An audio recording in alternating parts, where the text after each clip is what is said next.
Cuando pensamos en la Navidad, ¿en qué pensamos? Santa Claus, regalos. ¿Cómo? En dar algo, servir a otros, regalos. La cena, engordarnos los kilos. Decidí que no voy a contar calorías durante el mes de diciembre para reducir el estrés.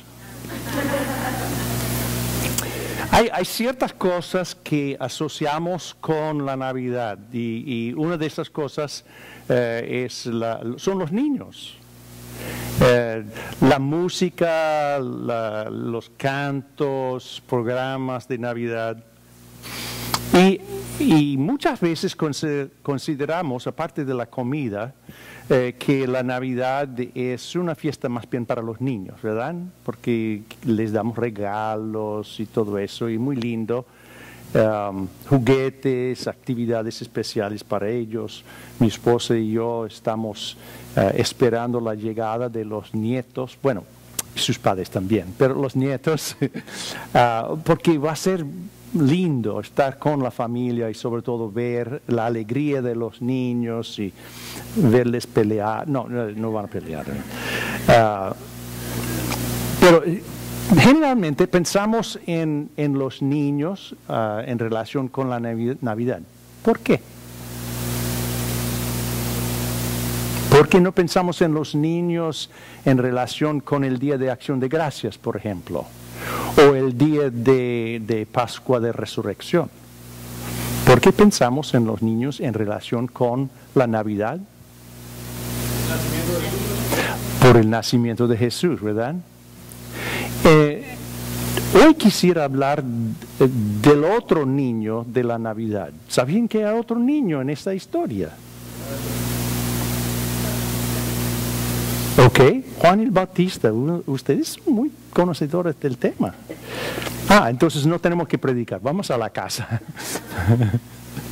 No, quisiera pensar un poquito en Juan el Bautista y la situación alrededor de su nacimiento, porque pienso que nos ayuda a entender lo que Dios estaba haciendo.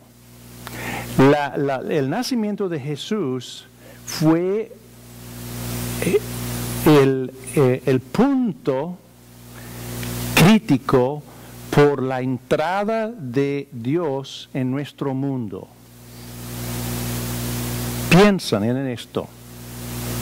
Cuando Dios entra en la historia del hombre de forma física, cambia la historia. Y desde entonces medimos el tiempo, antes y después del nacimiento de Cristo. Ahora, hay que confesar que hubo un error en la calculación, en el cálculo de cuándo nació, entonces realmente no nació en el día cero, probablemente nació 2 o 3 años antes. Los expertos no están muy seguros de esto, de la fecha, pero el hecho de que Dios vino para estar entre nosotros ha cambiado la historia de la humanidad. Parte de este proceso fue el tiempo justo antes de esto, con la llegada de Juan el Bautista. Así que vamos a leer un pasaje en Lucas capítulo 1. Leeremos a partir del 5 y vamos a ponernos en pie para la lectura de la palabra de Dios. Lucas capítulo 1, versículo 5. En tiempos de Herodes, rey de Judea, hubo un sacerdote llamado Zacarías, miembro del grupo de Abías. Su esposa Elizabeth también era descendiente de Aarón. Ambos eran rectos e intachables delante de Dios. Obedecían todos los mandamientos y preceptos del Señor, pero no tenían hijos, porque Elizabeth era estéril y los dos eran de edad avanzada. Un día en que Zacarías, por haber llegado el turno de su grupo, oficiaba como sacerdote delante de Dios, le tocó en suerte, según la costumbre del sacerdocio, entrar en el santuario del Señor para quemar incienso. Cuando llegó la hora de ofrecer el incienso, la multitud reunida afuera estaba orando. En esto, un ángel del Señor se le apareció a Zacarías a la derecha del altar del incienso. Al verlo, Zacarías se asustó y el temor se apoderó de él. El ángel le dijo: no tengas miedo, Zacarías, pues ha sido escuchada tu oración. Tu esposa Elizabeth te dará un hijo y le pondrás por nombre Juan. Tendrás gozo y alegría, y muchos se regocijarán por su nacimiento, porque él será un gran hombre delante del Señor. Jamás tomará vino ni licor, y será lleno del Espíritu Santo aún desde su nacimiento. Hará que muchos israelitas se vuelvan al Señor su Dios. Él irá primero delante del Señor con el espíritu y el poder de Elías para reconciliar a los padres con los hijos y guiar a los desobedientes a la sabiduría de los justos.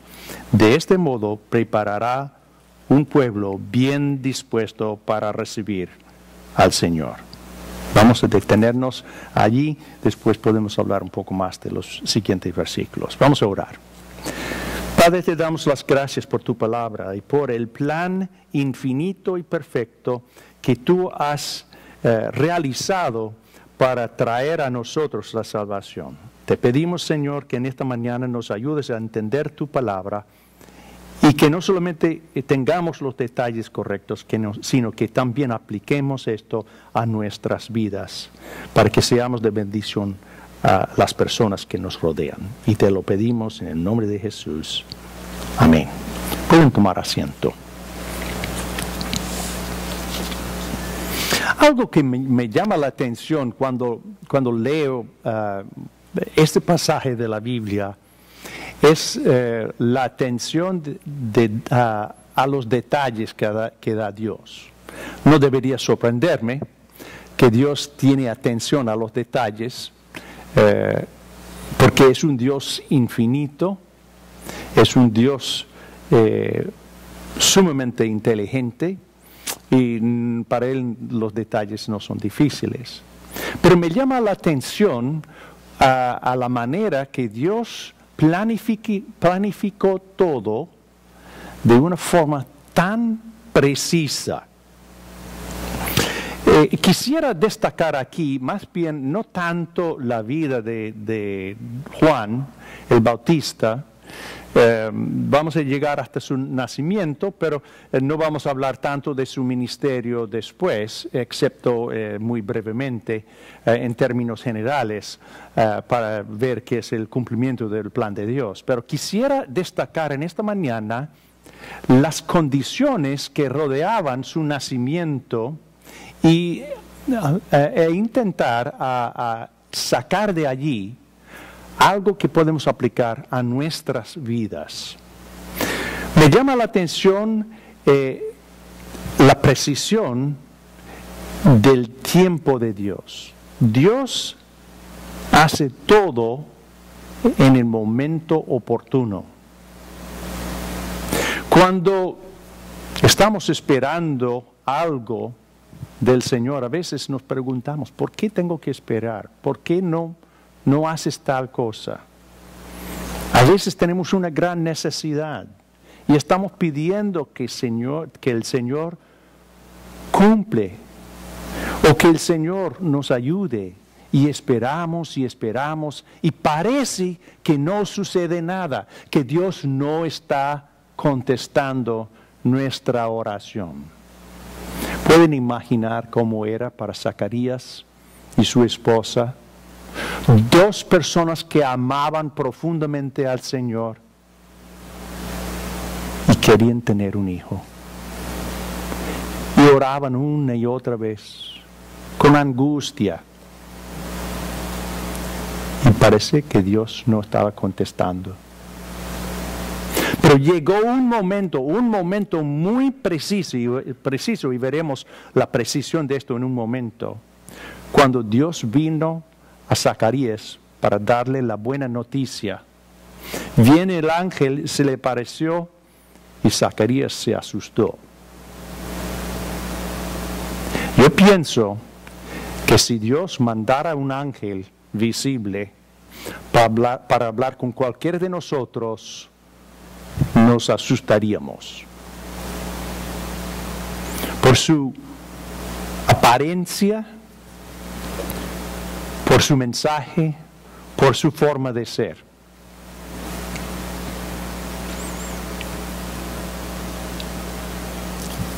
Me gusta cómo Lucas registra las circunstancias de todo esto con su característica precisión.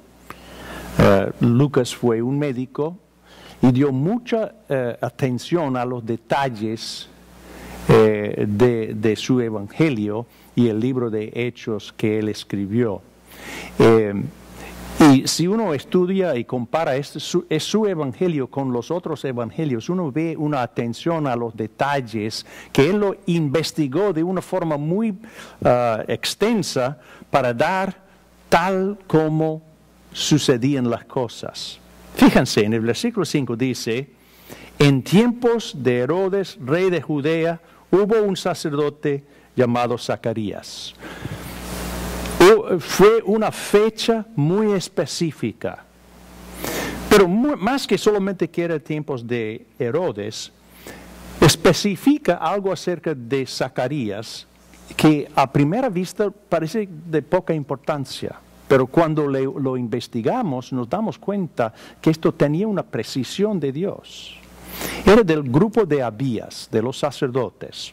Tal vez recuerdan que en tiempos de David, el rey,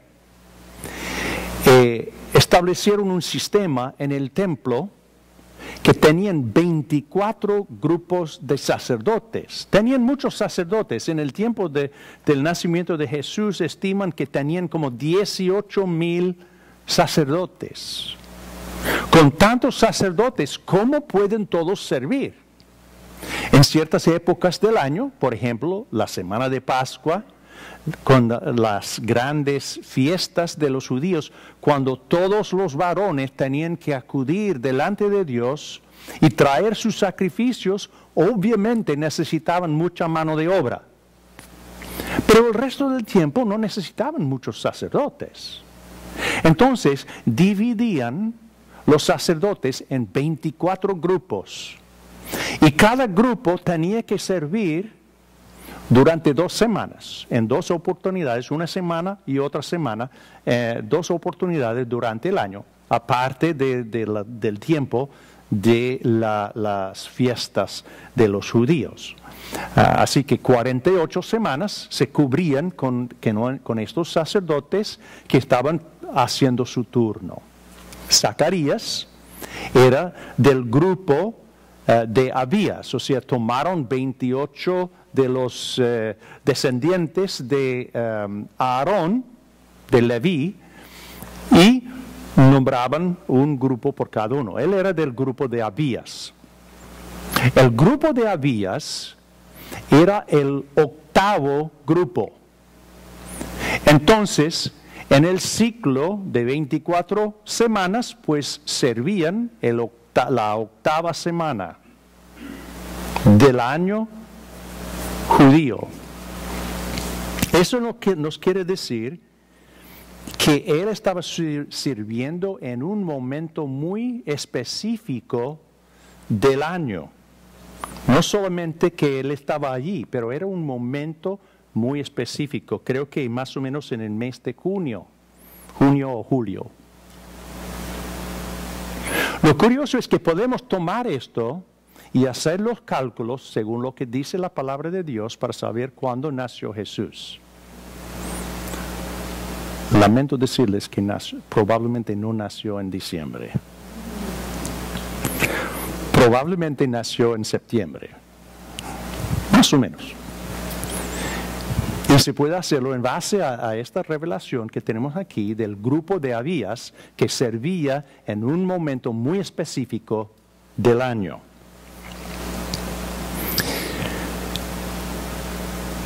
También eso indica, supongamos que después del mensaje que recibió del ángel, él regresó a su hogar y dice la palabra de Dios que poco después su esposa concibió. ¿Cuándo entonces, en qué época del año hubiera nacido Juan? Resulta que sería más o menos en la Pascua de Resurrección. Y la Pascua siempre ha sido relacionada en las Escrituras con el profeta Elías. Y verás que hay una referencia que él será como Elías, que viene para anunciar el Mesías. Dice que por suerte le tocó quemar el incienso. Pero no fue por suerte. Echaron suertes, pero Dios controló la suerte para que él estuviera en un lugar muy específico, en un momento muy específico para recibir el mensaje de Dios.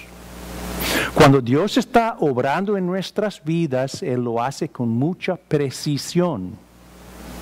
Y debemos tener conciencia de esto y observar cuando Dios está obrando.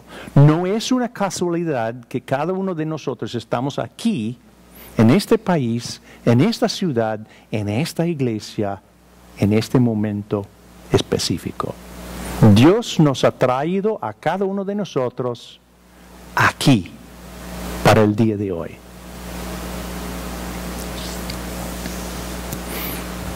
Lo significado de hecho que Él estaba ofreciendo el incienso es muy interesante. Esta era la experiencia de una vida. O sea, un sacerdote solamente podía hacerlo una sola vez en su vida. Y no todos los sacerdotes tenían el privilegio.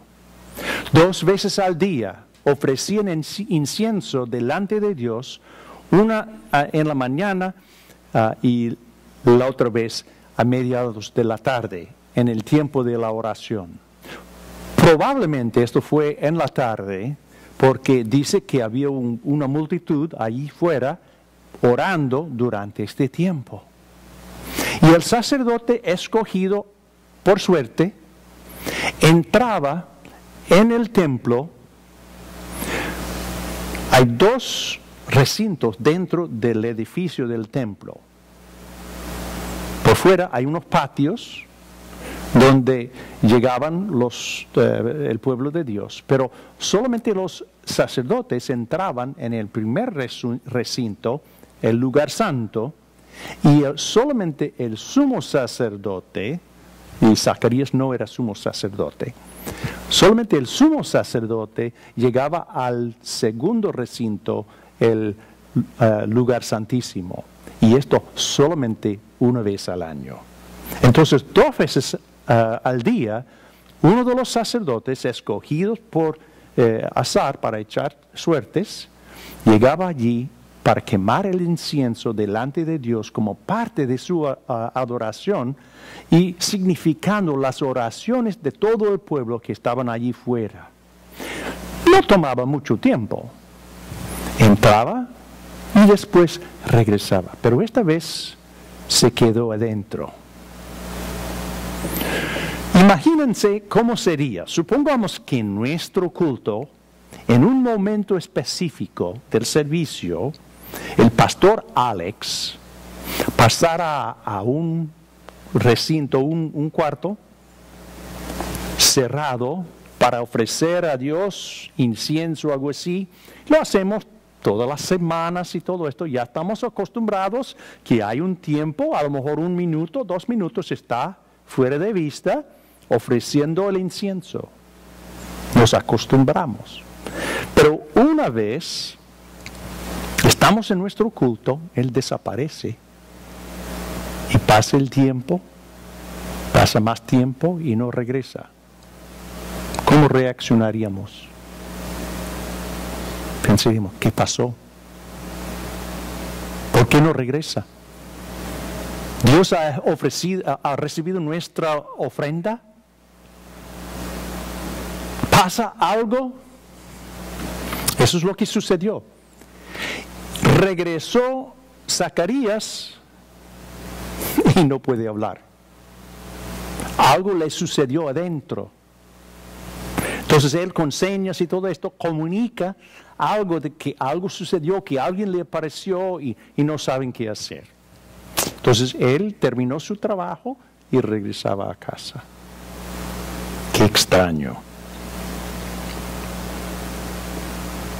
Todo en momentos específicos, precisos, planificados por Dios. Ahora vamos a examinar otra faceta de lo que sucedió. Hemos visto el tiempo de Dios. Ahora vamos a ver los instrumentos de Dios.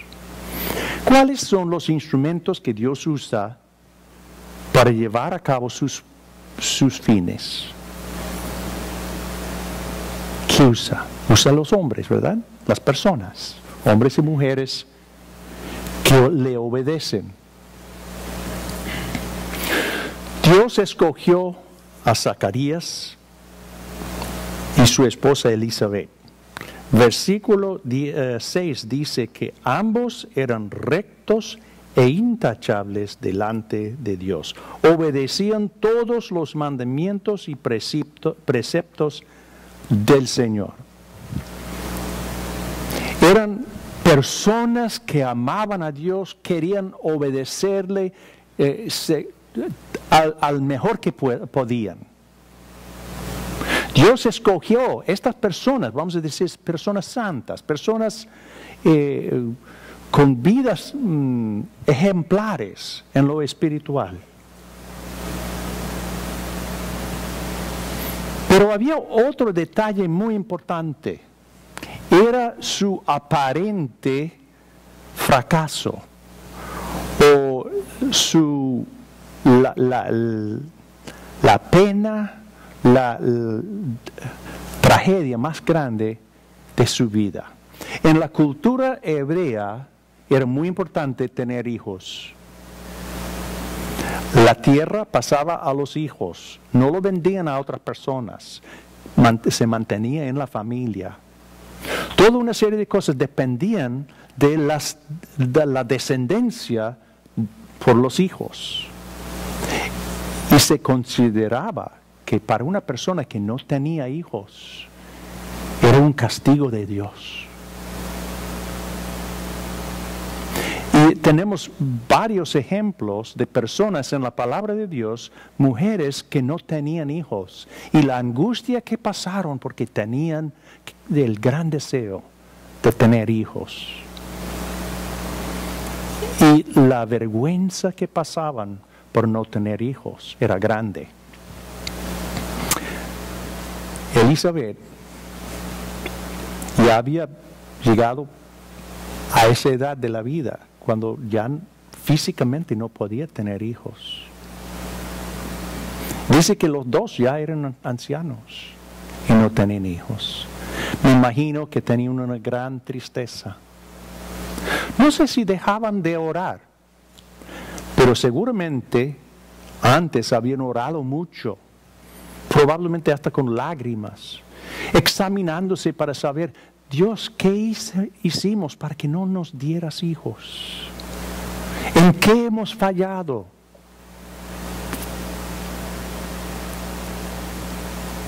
¿Sabes que en nuestro día, a los que cuando ven que alguien sufre,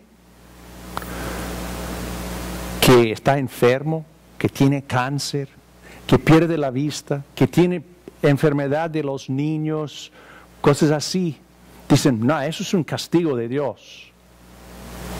Ahora, no niego que a veces puede ser. Pero muchísimas veces, yo diría que más veces, es porque Dios está haciendo algo. Y no es porque han sido desobedientes, sino que Dios les quiere enseñar algo. Dios les quiere bendecir de alguna manera. Nos es difícil considerar que la tragedia de la incapacidad de un hijo, de enfermedades, son una bendición de Dios. Pero Dios, que sabe más que nosotros, muchas veces nos bendice con la tragedia. Algo que no podemos entender. Seguramente algunos estaban pensando que Elizabeth y Zacarías habían pecado de alguna manera y por eso Dios no les daba hijos. ¿Cuál era la realidad? La realidad de Dios era que iba a darles un hijo muy especial, para un propósito muy especial, singular, único, en preparación para el mismo Mesías. ¿Ven la diferencia de la perspectiva entre la perspectiva del hombre y la perspectiva de Dios?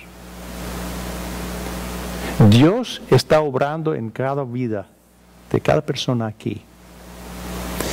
Y yo me atrevo a decir que todos tenemos cosas que suceden en nuestra vida que no entendemos.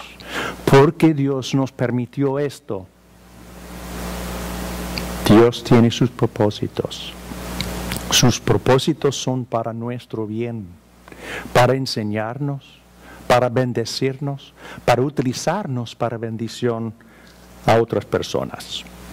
Así que hemos visto que son instrumentos escogidos por Dios, personas que amaban a Dios y Dios escogió hasta las condiciones de su vida para mostrar su fidelidad. Veamos ahora su método, el método de Dios. Veo tres cosas. Primero, que Dios mandó su mensajero especial. En este caso era Gabriel. Cuando Zacarías dudó de la promesa de Dios, y no le puedo echar la culpa por eso, en su sitio yo creo que yo tendría mis dudas también. ¿Qué dijo el ángel? Mire, yo soy Gabriel. ¿Sabes quién soy? Yo trabajo en el mismo despacho de Dios. Yo estoy allí, a su lado, cerca del trono. Y Él me despachó para darles este mensaje. Yo sé de qué estoy hablando. Dios usa sus mensajeros que pueden traer el mensaje fidedigno, el mensaje fiel de Dios. Pero Dios en su método, como muchas veces hace, buscó una forma imposible. ¿Se dan cuenta cómo Dios trajo al Mesías al mundo? Usó una mujer estéril, cuyo esposo ya era muy viejo, para concebir a alguien que iba a traer la buena noticia de que viene el Mesías. Después tomó una mujer que nunca había conocido hombre, quedó embarazada sin conocer a hombre, que todo el mundo reconoce que es imposible, para traer al mundo al Mesías. Los métodos de Dios muchas veces son utilizando las cosas imposibles. Me da risa cuando la gente dice que no, Jesús no nació de una virgen, esto no puede suceder. Claro que no puede suceder, tendría que ser un milagro. Pero, ¿qué hace Dios si no son milagros?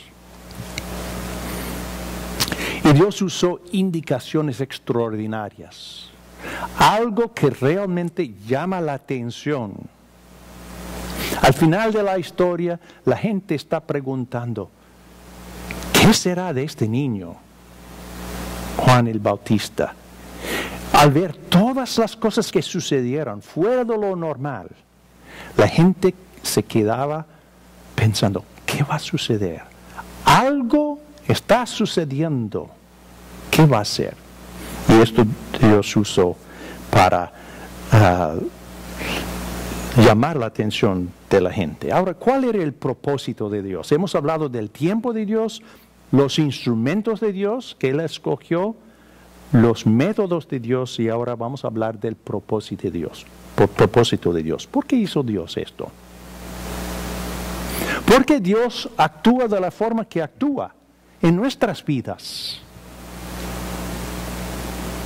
Él sabe utilizar todas las circunstancias, todas las condiciones, todas nuestras relaciones en la vida para cumplir con su propósito. Dios tiene propósitos para cada uno de nosotros y tiene sus propósitos para el mundo. Versículo 16. Cuando el ángel está hablando a Zacarías, dice, hablando de Juan, hará que muchos israelitas se vuelvan al Señor su Dios. Él irá primero delante del Señor con el espíritu y el poder de Elías, para reconciliar a los padres con los hijos y guiar los desobedientes a la sabiduría de los justos. De este modo, preparará un pueblo bien dispuesto para recibir al Señor. Dios estaba haciendo algo muy importante aquí. En primer lugar, Juan iba a ser el instrumento para que mucha gente se vuelvan al Señor. Entre el pueblo de Israel, muchos estaban esperando el Mesías, pero ya con el tiempo, con el pasar de los siglos, ya estaban empezando a perder la esperanza. Otras personas tenían mucha expectativa, pero eran pocos. Dios puso a Juan para que la gente volviera su vista a Dios, que buscara a Dios, que fuera preparada para recibir al Mesías. Versículo 17 dice que irá delante del Señor para preparar un pueblo dispuesto para recibir al Señor. Era el precursor del Mesías. Él iba para preparar el camino, para que la gente estuviera atenta a lo que Dios estaba haciendo. Al final del pasaje que habla del nacimiento de Juan, después de su nacimiento y cuando Zacarías vuelve a poder hablar y confirme lo que su esposa dijo acerca del nombre del niño, la gente se quedaba maravillada, pensando, ¿qué va a suceder con este niño? Cuando Dios obra en nuestras vidas, muchas veces crea una expectativa por lo que Dios va a hacer en nosotros y con nosotros. Juan también iba a servir para reconciliar los padres con los hijos. Iba a traer o reparar las familias, de traer esta unidad que se había perdido. Yo me pregunto, ¿nosotros en nuestras vidas servimos para ayudar a personas a reconciliarse los unos con los otros, con familias unidas, comenzando con nuestra familia y luego las personas que no nos conozcan? Y dice que también iba a guiar a los desobedientes a la sabiduría. Había mucha gente que no estaban obedeciendo a Dios, tal como hoy, tal vez más hoy que nunca. Juan iba a traer a las personas o guiarles a la sabiduría. ¿Qué es la sabiduría? Es de conocer y confiar y obedecer a Dios. Esa es la verdadera sabiduría. ¿Somos nosotros instrumentos para traer sabiduría a las personas que nos rodean? No para hacerles más inteligentes. Hay mucha gente inteligente que no tienen sabiduría. Sobre todo no la sabiduría auténtica, que es la sabiduría de Dios. ¿Qué nos está enseñando Dios en nuestras circunstancias? Yo saqué 4 conclusiones y quisiera repasarlos y desafiarnos con ellos para que las contemplemos para nuestra propia vida. Número 1, Dios tiene sus propósitos. Hay muchas veces que no entendemos lo que Dios está haciendo. Tenemos muchas esperanzas para lograr un trabajo y no sucede. O nuestros hijos, tenemos muchas expectativas, esperamos que vayan a la universidad y no puede ser. O pensamos tener entradas económicas y no sucede. Podemos confiar que Dios tiene sus propósitos aún en esto. Sí los tiene. Número 2. A menudo Dios utiliza nuestras dificultades y desavenencias para demostrar su poder.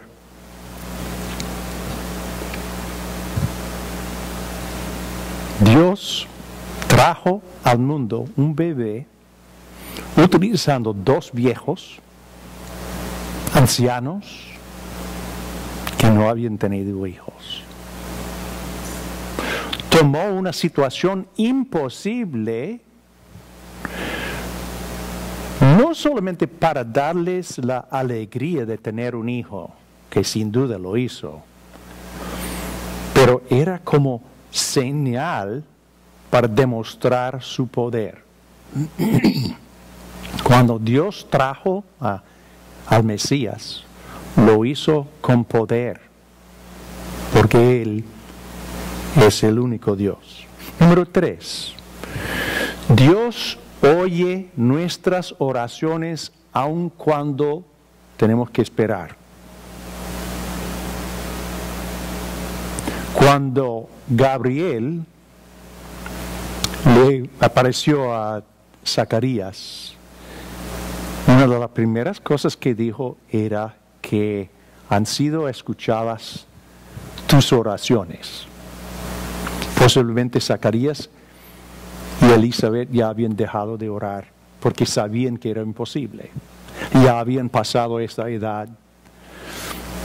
Posiblemente durante unos años seguían orando de vez en cuando. Ay, Señor. No, pero ya habían pasado el tiempo y Dios dice, tus oraciones han sido escuchadas. Y ahora, en este momento, el momento que Dios designa, tendrán el hijo. Tenían que poner en acción esta situación, ¿no? Y tenían que jugar su parte.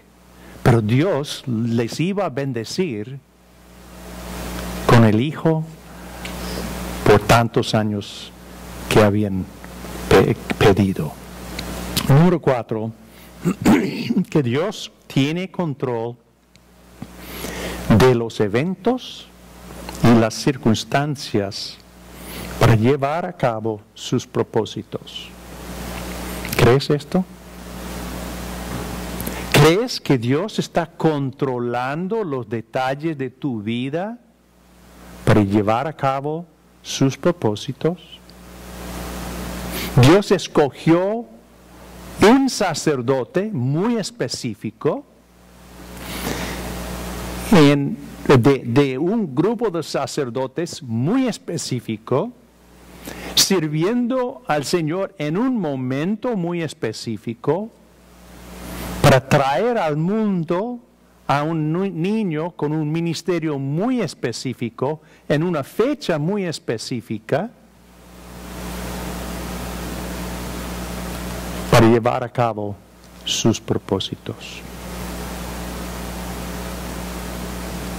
Si no llevamos nada más en esta mañana, cuando regresamos a nuestras casas, quisiera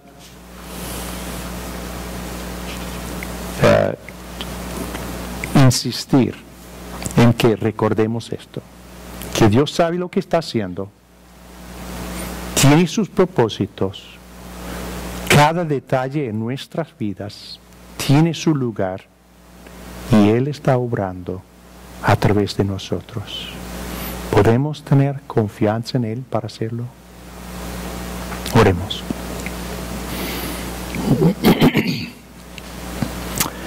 Padre eterno, te damos las gracias que tú eres Dios.